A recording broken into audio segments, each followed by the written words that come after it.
Assalamualaikum warahmatullahi wabarakatuh. Nama saya Muhammad Septrian Asrayesa, NPM 18170511028. Di sini saya akan mengerjakan soal-soal UTS pemrosesan data terdistribusi. Baiklah, kalau itu langsung saja ke soalnya. Ini soal nomor 1 yang A. Kelebihan dan kekurangan dari centralized data center. Dia memiliki 3 kelebihan dan 3 kekurangan yang di sini saya masukkan. Kelebihannya itu maintenance lebih mudah dilakukan karena basis data hanya berlokasi pada satu tempat saja. Karena dia di sini centralized, artinya dia hanya memiliki sebuah main server. Jadi akan semua operasi-operasi atau traffic akan terpusat kepada data center ini di pusat ini. Karena itu membuat maintenance-nya atau perawatannya akan lebih mudah dilakukan. Cukup mengatur di satu tempat saja, tidak perlu mengatur ke tempat-tempat lain. Yang kedua, pengecekan dan juga pengawasannya itu lebih mudah. Ya sama kayak tadi ya.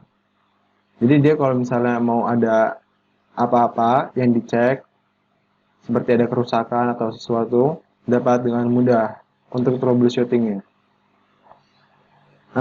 Selanjutnya ini ada proses update data dan informasi dalam basis data akan menjadi lebih cepat. Kenapa lebih cepat? Karena di dalam centralized data center ini hanya terdapat satu data center yang berada di pusatnya. Dan itu akan membuat update data akan jauh lebih cepat. Karena hanya satu yang dirubah, tidak perlu merubah di seluruh tempatnya. Kekurangannya, apabila servernya ini gangguan, maka seluruh aktivitas akan mengalami gangguan juga. Karena dia cuma ada satu ya, data centernya ini cuma ada satu di pusatnya. Jadi kalau dia itu udah gangguan, dia bakalan kacau seluruh sistemnya. Nggak ada backup-backupan gitu.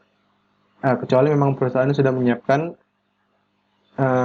main server backup. Cuman nggak bisa sama dengan main server utama. Nah, yang keduanya kekurangannya membutuhkan komputer server dengan kapasitas sangat canggih. Nah ini, kalau dia punya main server yang canggih, dia harus nyiapin backup yang canggih juga. Itu bakalan menghabiskan dana. Makanya itu dia jadinya itu kalau misalnya ada gangguan tadi, dia bakalan sulit ke yang lainnya. Hmm. Uh, Kemudian juga dia uh, ini jika ada aktivitas yang tidak wajar di main server, itu akan mempengaruhi keseluruhan sistemnya. Ini kekurangan-kekurangan dari centralized data center. Selanjutnya ada distributed data center. Ini jadinya database itu bakalan tersebar, nggak cuma berada di satu tempat, tapi ada di tempat-tempat lainnya juga. Akses informasi bakal lebih cepat ketika lalu lintas data atau traffic sedang padat. Jadinya itu nggak cuma satu server yang bakalan dibebani pemrosesan data, dia bakalan dibagi-bagi ke yang lain-lainnya. Nah ini, server atau database pusat dapat bekerja lebih efisien. Karena udah dibagi-bagi, jadi nanti si main servernya itu nggak perlu kerja keras lagi. Karena kerjaan dari main server sudah dibagi ke subserver lainnya. Nah yang ketiga, tidak bergantung pada basis data pusat ini. Main servernya itu nggak benar-benar dieksploit gitu. Eksploitasi semua resource-nya, jadi dibagi-bagi dia. Kurangannya di sini, operasionalnya jauh lebih mahal. Karena kan ada banyak server-server gitu, dia banyak yang diatur, butuh banyak listrik di berbagai tempat, dan ini akan menyebabkan biaya operasional yang lebih tinggi. Ini biaya implementasi lebih tinggi. Sama kayak tadi, dia bakal ngebeli server-server yang cukup banyak untuk dibagi-bagi dan mengakibatkan harganya lebih mahal. Ini hanya cocok digunakan untuk perusahaan besar yang memiliki kebutuhan data tinggi. Ini kalau misalnya kebutuhan datanya cuma sedikit, maka dia nggak bakal perlu untuk melakukan distributed data center. Karena cukup pakai satu main server juga udah cukup. Dan juga kan ini membutuhkan data yang besar. Kalau perusahaannya masih kecil, gimana caranya dia memiliki data yang besar? Nah, di sini ada yang nomor 1B-nya, virtualization dalam database. Nah, jadi di sini ada server virtualization. Jadi server virtualization ini dia bakalan memiliki satu server fisik, namun servernya bakalan dibagi-bagi lagi. Servernya itu bakalan dibagi-bagi lagi, yang menyebabkan nanti setiap vendor atau bukan vendor, klien akan ngatur setiap server lagi, atau ini sering disebut virtual private server. Yang kedua ada operating system virtualization. Jadi dia itu bakalan memiliki OS yang bersifat virtual gitu, dibagi-bagi dia. Kayak misalnya udah ada VPS, kita bisa ngambil OS dari yang udah disediain dari VPS tersebut gitu. Misalnya kita pakai Azure, kita bikin sebuah server, dia sudah nyediain dari operation sistemnya. Jadi satu VPS bisa dibagi-bagi jadi banyak OS gitu. Mau pakai 2 OS atau 3 OS gitu. Nah, di sini ada selanjutnya ada network function virtualization. Jadi dia itu bakalan ngebagi dari setiap satu server fisik, ngebagi semua networknya atau jaringannya itu buat traffic data masuk keluar, dibagi-bagi dia dengan setiap VPS yang dalamnya. Dan yang ketiga ada desktop virtualization. Ya ini ngebagi desktopnya aja ya, jadi ada beberapa desktop gitu. Nah, ini soal nomor 2A. Perbedaan antara peer-to-peer dan client server. Kalau perbedaan ini sih bisa dilihat di sini. Kalau misalnya dia itu peer-to-peer, nggak bakal perlu server. Karena kan setiap komputer bakalan jadi server dan juga host. Karena langsung menghubungkan antara komputer ya. Ya kalau yang client server, dia akan membutuhkan server sebagai pusat data jaringan. Jadi kalau misalnya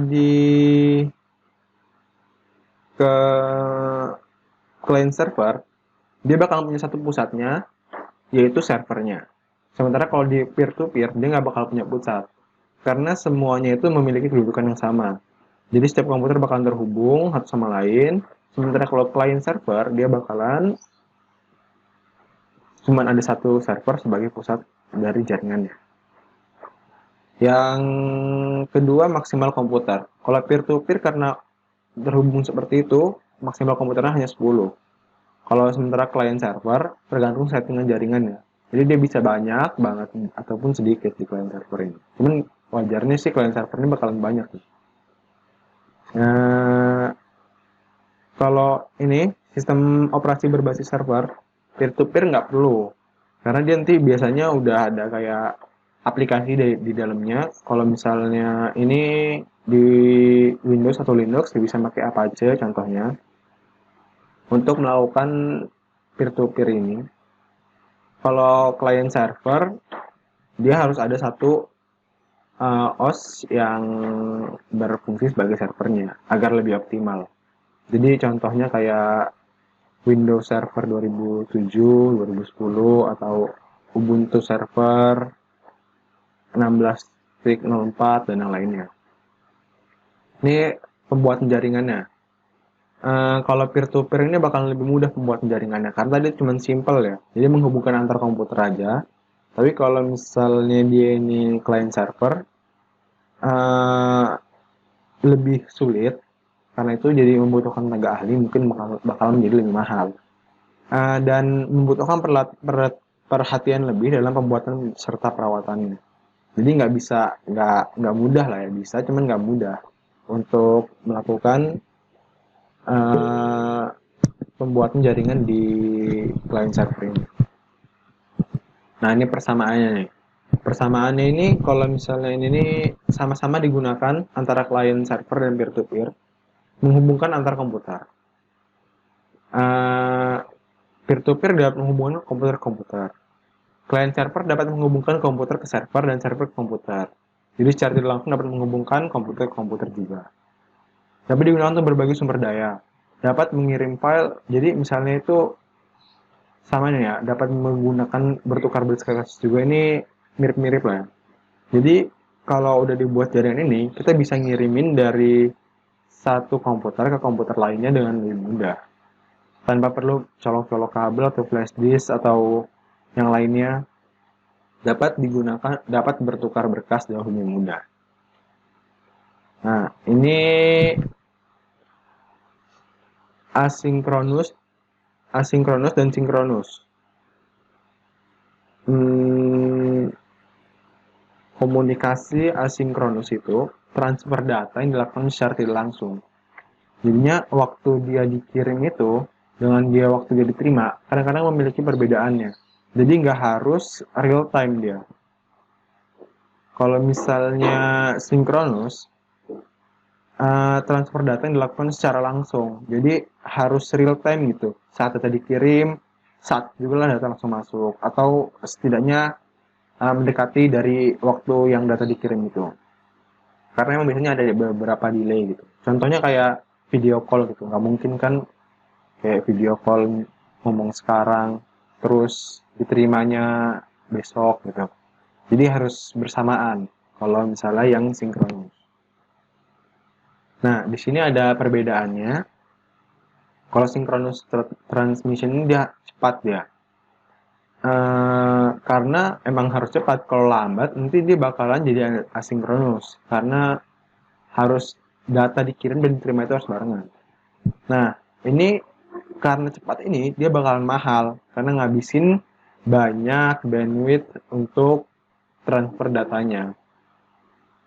Kalau misalnya asinkronus ini bisa lebih murah lah ya. Jadi dia lebih hemat gitu. Nggak perlu cepat, yang penting sampai. Kalau misalnya sinkronus ini jadi kayak selanjutnya ada kayak ada celah antar data gitu.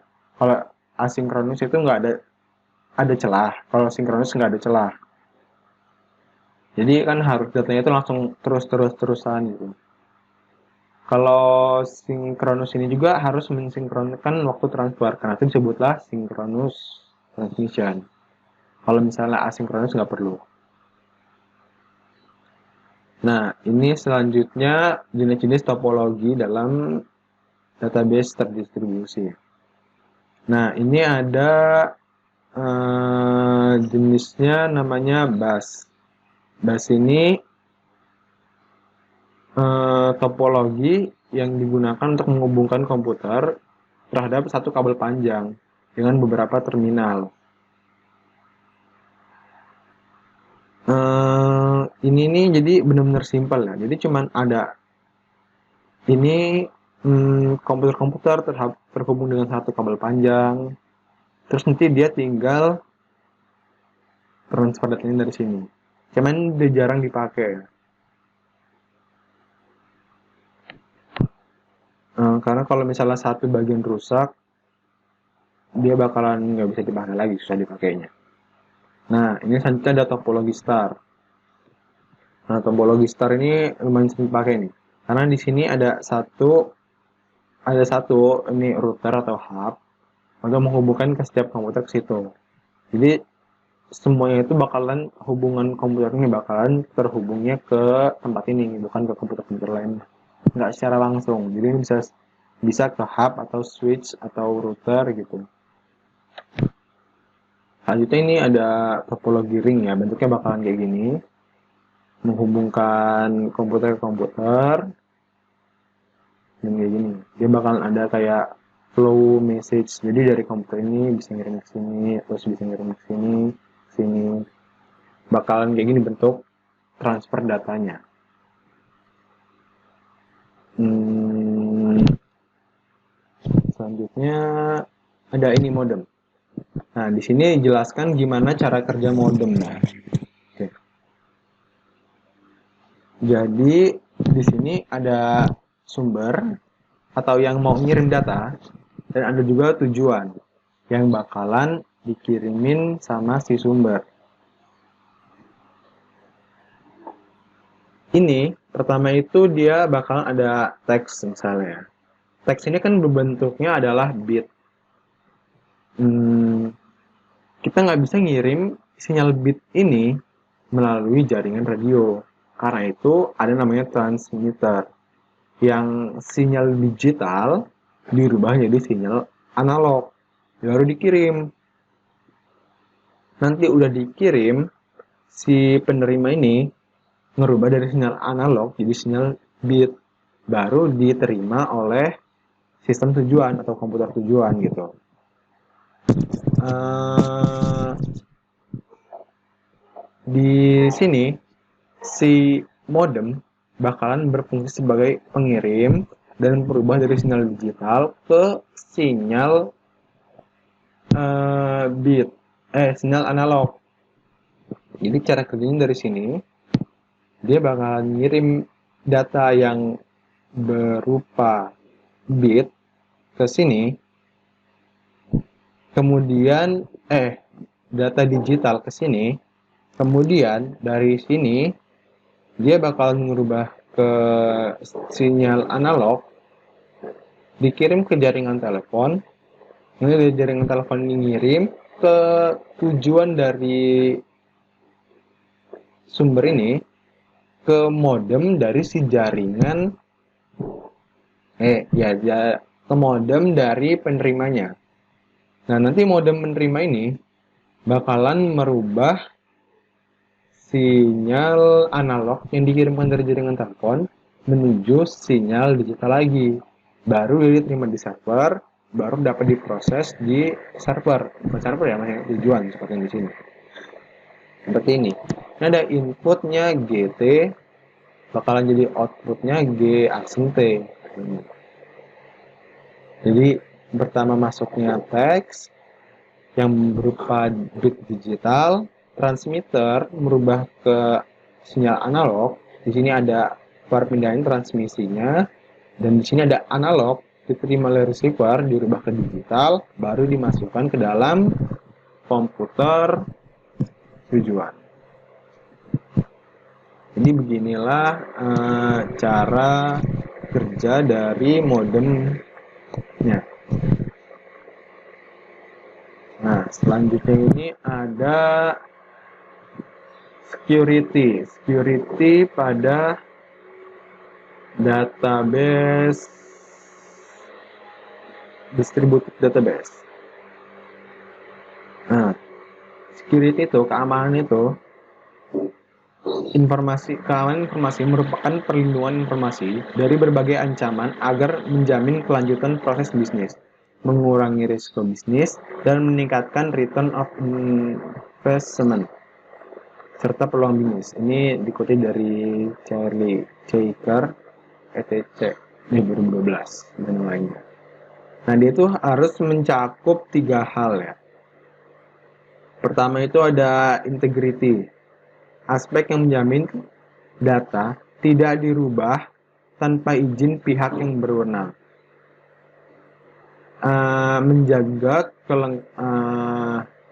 Dia juga harus menjaga kelengkapan informasinya. Jadi di sini integrity ini maksudnya itu datanya itu dapat dipercaya. Kalau data itu data yang asli, yang nggak dirubah-rubah sama orang, datanya benar-benar data asli lah ya. Kalau ada juga confidential ini informasi atau data itu hanya bisa diakses oleh orang-orang yang berwenang. Jadi dia itu nggak bisa diakses sembarangan oleh semua orang gitu. Main asal akses saja nggak bisa. Dia harus memiliki wewenang sebelum mengakses data tersebut.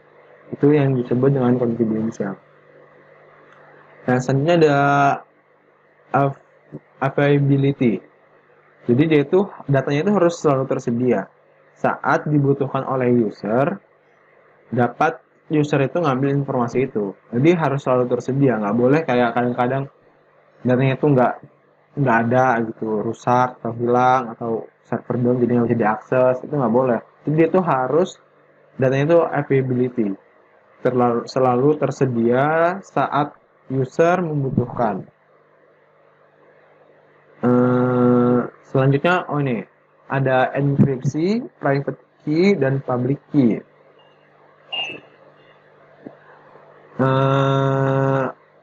Ada enkripsi. Enkripsi ini mengamankan suatu informasi dengan membuat informasi tersebut tidak dapat dibaca tanpa bantuan pengetahuan khusus. Oke, jadi maksudnya pengetahuan khusus ini biasanya dalam enkripsi ada yang namanya key.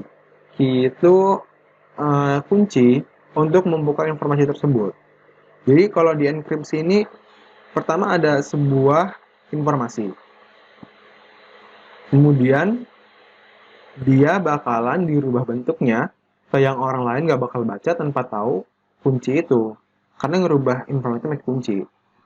Nah, kemudian kalau orang mau baca itu, dia dibutuhkan kunci juga. Nah, disinilah kerjanya private key dan public key. Kalau private key ini kunci yang hanya boleh diketahui pemiliknya. Jadi ada orang punya nanti private key dan public key. Kalau mau ngirim yang bisa di-share ke orang lain itu hanyalah public key-nya. Nggak boleh orang lain itu punya private key-nya juga. Karena private key itu artinya punya si pemiliknya aja. Sementara public key ini adalah kunci yang boleh diketahui orang lain. Yang orang yang mau berbagi data dengan kita gitu bisa pakai private key tersebut, public key tersebut. Oke. Jadi di sini ada apa ya? Sebuah gambaran dari proses enkripsi. Jadi coba ya. Di sini ada namanya sender. Sender itu adalah pengirimnya. Dia bakalan ngirimin sebuah plain text. Misalnya plain text-nya namanya halo. Hai, misalnya ya. Plain text-nya misalnya hai. Dia dikirim mau ke penerimanya ini. Mau dikirim ke penerima. Kalau misalnya dia langsung ngirim aja tanpa di-enkripsi dulu, maka semua orang bisa aja ngelihat kalau dia terhubung di jaringan yang sama gitu. Dan bisa ngelihat ininya, dia bisa ketahuan apa isi dari teks ini. Jadinya, dia itu harus di-enkripsi dulu.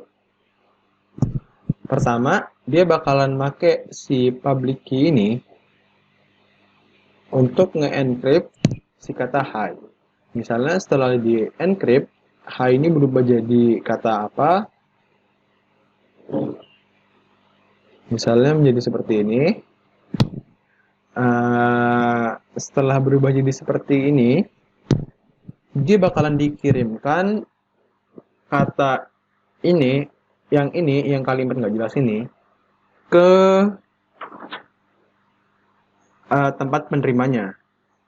Nah, sebelum ke penerimanya, dia bakalan di-decrypt dulu, pakai private key yang dia miliki. Udah selesai di-decrypt, nanti kata-kata nggak jelas ini bakal berubah lagi jadi kata yang jelas. Jadi sekian saja presentasi dari saya. Kurang lebihnya saya mohon maaf. Wassalamualaikum warahmatullahi wabarakatuh.